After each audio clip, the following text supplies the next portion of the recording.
선생님하고 이제 면담을 하고 충격을 이제 받게 되신 거죠. 엄마한테는 알리고 싶지 않을 만큼 부끄러운 일들이 있었거든요. 사건을 하기로 했습니다. 근데 이제 문제가 있었습니다. 그냥 맞아, 큰 문제가 있었어요. 네. 해볼까요? 할게요. 안녕하세요. 따순 변호사, 장권수 변호사. 네, 김다희 변호사입니다. 언제쯤 편안해질까요? 아, 그래요? 많이 어렵나? 쉽지 않네. 오늘 저희는 네. 사건을 하나 가져왔죠. 변호사도 이제 되게 여러 분야가 있는데 이제 학교폭력 전문 변호사를 거의 시작하게 된 계기가 된 사건을 한번 말씀드리려고 해요.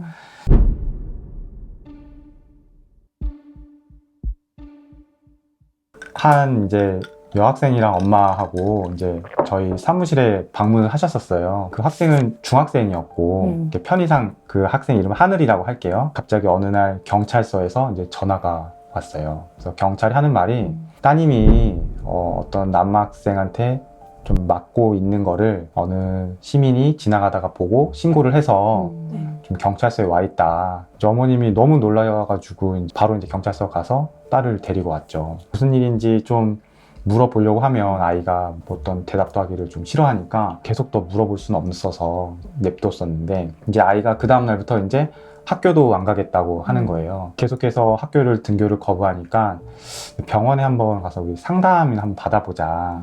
선생님하고 이제 면담을 하고 충격을 이제 받게 되신 거죠. 아이가 엄마한테는 알리고 싶지 않을 만큼 부끄러운 일들이 있었거든요. 이제 중학교에 올라가서 한 남학생을 새롭게 만나게 됐어요. 걔 이제 호준이라고 하면은 되게 인기도 많고 잘생기고 개인 방송을 따로 할 정도로 같은 또래 친구들에서 영향력이 굉장히 큰 학생이었어요. 그래서 이제 우리 하늘이도 그 친구가 호감이 있어서 이제 DM 같은 걸 좀 몇 번 보냈는데 근데 그 남자애가 하늘이한테 나 너 좋다고 이런 식으로 고백을 한 거예요. 완전히 심장 쿵하지. 그쵸. 근데 학교 가는 게 너무 행복하고 즐거웠던 거죠. 근데 호준이가 조금 이제 시간이 지나니까 이상한 것들을 물어보기 시작해요. 너 혹시 뭐 해봤냐? 해봤어? 막 이런 걸 물어보기 시작하는 거예요. 그래서 호준이가 이제 그때부터 이제 스킨십을 좀 요구하기 시작했었어요. 무섭기도 하고 이제 호준이가 계속 이제 요구할 때마다 이제 아 왜 그래 이렇게 좀 이렇게 말을 돌리고 막 그랬었는데 근데 그 남자애가 그걸 포기를 하지 않았었어요. 틈만 나면 요구하고 그래서 성관계를 하자고. 그것뿐만 아니라 이제 어디 사진을 좀 찍어서 보내달라. 그래서 뭐 목이라든지 뭐 이런 쇄골이라든지 가슴이라든지. 자기 사진도 좀 보냈었잖아요. 맞아요. 그때. 자기 사진을 보냈으니까 너도 나 보내줘. 대가 관계처럼 맞지? 맞아요. 이게 거부를 할 수 없었던 상황을 걔가 좀 만든 것도 있었는데 그런 걸 좀 싫은내색하거나 그러면은 그냥 애들 말로 그냥 쌩까는 거예요. 여자친구인데 갑자기 막 다른 여자애들이랑 더 많이 놀고 모른 척하고 그렇게 하다 보니까 힘들지. 마음이 많이 어렵죠. 좋아하니까. 맞아요. 그래서 사진 같은 것도 좀 보내주기도 했었는데 이제 그런 일들이 이제 계속 반복되다 보니까 일방적으로 끌려다니는 관계가 가스라이팅 당한 상태였던 것 같아요. 근데 그런 사이가 됐었던 거죠. 그러니까 다시 이제 경찰서가 갔던 그 날을 이제 돌아와서 말씀을 드리면은 이제 그날은 호준이하고 이제 하늘이하고 노래방에 가기로 했었어요. 근데 또 이제 호준이가 이제 막 은근슬쩍 이제 스킨십도 하고 성관계를 하려고 시도를 했던 거죠. 근데 하늘이가 어떻게 할 수 없는 상황이 돼버리니까 학원 가야 된다는 핑계로 그냥 도망쳐 나왔었던 거예요. 호준이 이놈의 자식이 여학생을 이제 쫄랑쫄랑 쫓아다니면서 계속 때렸던 거죠. 그 여학생이 하지마 하는데 이제 머리 같은데 이렇게 스틱으로 때리고 발로 엉덩이 차고 이제 무서워가지고 막 자동차 뒤에 숨어 있는데 그것도 쫓아가서 끄집어내서 때리고 이거를 그 시민이 봤던 거죠. 때린 건 그때가 처음이었나요? 그 전에도 이제 학교에서는 원하는 거 안 해주면 맞아. 그랬었나? 막 학교에서 로우킥도 한다고 하고 여자친구 남친구 관계가 아니네요. 그냥 가스라이팅 당해서 맞아요, 끌려다닌 맞아요. 것 같아요. 일방적으로. 맞아. 이제 근데 이제 나중에 심리 상담을 하는 과정에서 하늘이가 이제 잠깐 먼저 나가라고 하고 어머님께 이제 말씀하신 게 어머니 충격받지 마시고 집에 가서 아이 몸을 좀 한번 보셔라. 집에 돌아와서 이렇게 팔이랑 허벅지 같은 부위를 봤더니 그 커터 칼로 이렇게 온몸이 이제 그런 상처가 도배가 되어 있는 걸 이제 어머님이 목격을 하셨던 거예요. 아이 스스로도 이게 절제가 안 되는 거죠. 자기 몸을 이렇게 어떻게 하는데. 해야 될지 모르니까. 맞아요. 근데 자해를 할 때 그런 아이들이 꽤 많다고 하더라고요. 그러니까 저희가 꽤 많이 봤잖아요. 맞아요. 사건 하면서. 맞아요. 나보다 더 아끼는 우리 아이가 그렇게 하고 있는 걸 보면은 뭐 막 억장이 무너지죠. 어머니. 맞아. 맞아요. 저희도 참 되게 마음이 아팠었고, 그래서 이 사건을 이제 어머님께서 정당한 처벌을 받게끔 도와달라 이렇게 요청하셔서 사건을 저희가 하기로 했습니다. 근데 이게 문제가 있었습니다. 맞아. 큰 문제가 있었어요. 네. 이 아이의 이 말만 있고 증거가 하나도 없었어요. 왜 없는지 얘기를 들어보니까 이제 그 경찰서 간 날에 이제 호준이가 하늘이한테 너 나랑 보냈던 카톡, 휴대폰에 있는 사진 다 지워. 하늘이한테 증거를 인멸할 만한 모든 것들을 다 지시하는 거죠. 그게 되게 영악하다. 이 아이가 아무것도 모르고 그냥 그렇게 한 게 아니고 사이버 서버상에 저장되어 있는 문자나 영상 같은 것들은 사진을 지우거나 방을 나가버리면 복원이 안 돼요. 근데 이 아이는 이걸 알았던 거예요.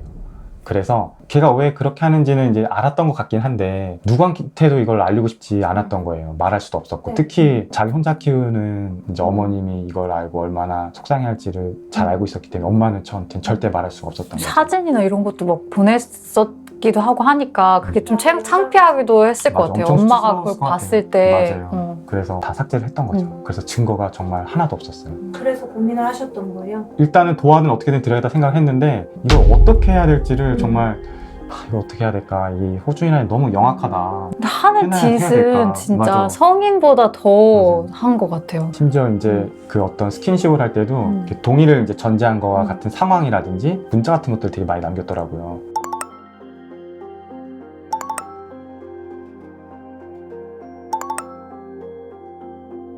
너 싫으면 안 해도 돼. 이런 식으로 해서 그 동의를 받게끔 보통 놈이 보통 아니다. 놈이 아니다. 이렇게 생각을 많이 하면서 이거 어떻게 해야 될까. 증거가 없다는 거는 그분들도 알고 있었고 그것 때문에 이제 사실은 해결을 못 하니까 저희를 찾아오신 거였거든요. 제일 먼저 한 거는 그 노래방을 한번 찾아가 봤어요. 네. CCTV가 있을 수 있잖아요. 근데 없었어요. CCTV가 어머. 없어. 이렇게 포렌식 업체에 맡겨봤지만 나오지도 네. 않고. 사진도 안 나오고 이제 그러던 차에 이제 김 변호사님이 딱 얘는 처음 하는 애라고 생각하기 어려워. 저는 하셔가지고 그냥 의식의 흐름에 따라 그냥 생각나는 말을 했는데 너무 영악하니까. 네. 너무 영악하게 이게 처음 한 애 맞아? 그냥 이런 식의 느낌을 말했는데 이제 권수 변호사님이 거기서 딱 뭐가 오신 것 같아요. 같은 피해자가 또 있을 것 같다는 생각이 자신이 아니, 제가 한 네. 건 제가 한 건 별로 어머님한테 이제 요청을 드렸어요. 그 남학생이 다니는 초등학교 때 또는 중학교 때 전학간 여자애가 있는지 한번 알아봐 달라고 와 소름 돋아요. 했는데 딱 있다고 하는 거예요. 그래서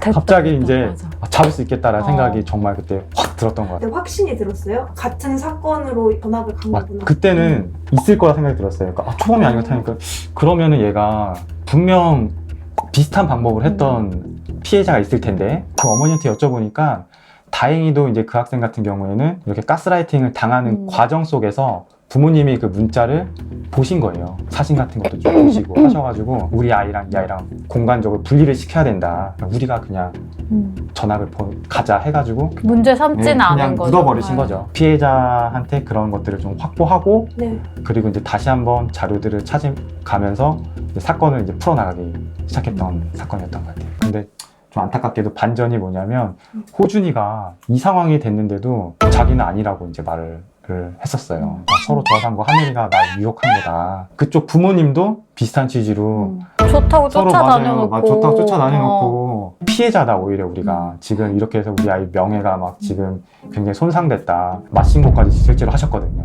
됐다. 진짜 미쳤죠. 이제 그때 이제 그걸 보고 나서 정말 엄청난 분노를 느꼈던 것 같아요. 그렇죠. 네. 오늘 그런 딸도 키우는 입장이시니까. 얘는 진짜 내가 온 힘을 다해서 손을 좀 내줘야지. 온 힘을 다해서 학폭심의위원회에도 이제 직접 참석을 해서 이 설득을 하는 게 굉장히 필요했었어요. 왜냐면 증거가 완전 명확한 건 직접 증거가 없었기 때문에 제일 먼저 집중했던 거는 이 학생과 이 여학생의 관계가 정상적인 이성 친구 간의 교제 관계가 아니었다는 거를 갖고 있는 증거들을 통해서 설명을 하기 시작했던 것 같아요. 여자친구한테 때리고 이러진 않지. 너 내일 로우킹 맞을 준비해. 막 그러니까. 이런 문자를 보낸다든지 또 실제로 뭐 때리기도 했었고 두 사람의 관계가 사실상 이성 친구의 관계가 아니었다. 이게 어떻게 서로 좋아서 정말 나의 그 여자의 진심 어린 승낙하에 진행된 거를 볼 수 있겠냐. 이런 식의 설득을 좀 했던 것 같고 그리고 하늘이가 되게 용기를 많이 냈었어요. 사실대로. 경험한 사람이 아니면 말할 수 없는 그런 부분들을 자세히 말을 풀다 보니까 심의위원들도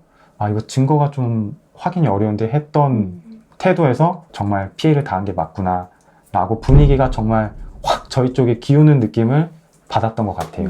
중학생까지 가장 센 처분이 전학이거든요. 네. 그 학생은 이제 나중에 강제 전학, 형사 사건에서도 소년원에 갔고, 그리고 민사상 손해배상도 그 학생이랑 그 학생 부모님한테 이제 좀 상당히 큰 돈을 이제 받으면서 마무리했었던 되게 보람을 많이 느꼈던 것 같아요. 그러네요. 네. 전학을 가고 그럼 소년원에 가는 게 제일 큰 형벌인가요? 맞아요, 그 맞아요. 대학생. 예. 의무교육이잖아요, 중학교는. 그래서 전학이 최고 조치 처분인 거거든요. 맞아요. 네. 그래서 우리가 법적으로 해줄 수 있는 응징은 정말 진짜 철저하게 다 해줬고, 다행히도 그 하늘이 학생이랑 부모님께서 좀 마음의 상처가 그나마 그걸 통해서 회복이 많이 되셨었어요. 그 그래서 증거가 없었으니까 사실 부모님이랑 아이도 되게 걱정하셨던 거거든요. 당한 거는 이렇게 많은데 그 적절한 조치를 못 받아서 억울함까지 당하는 건 아니냐.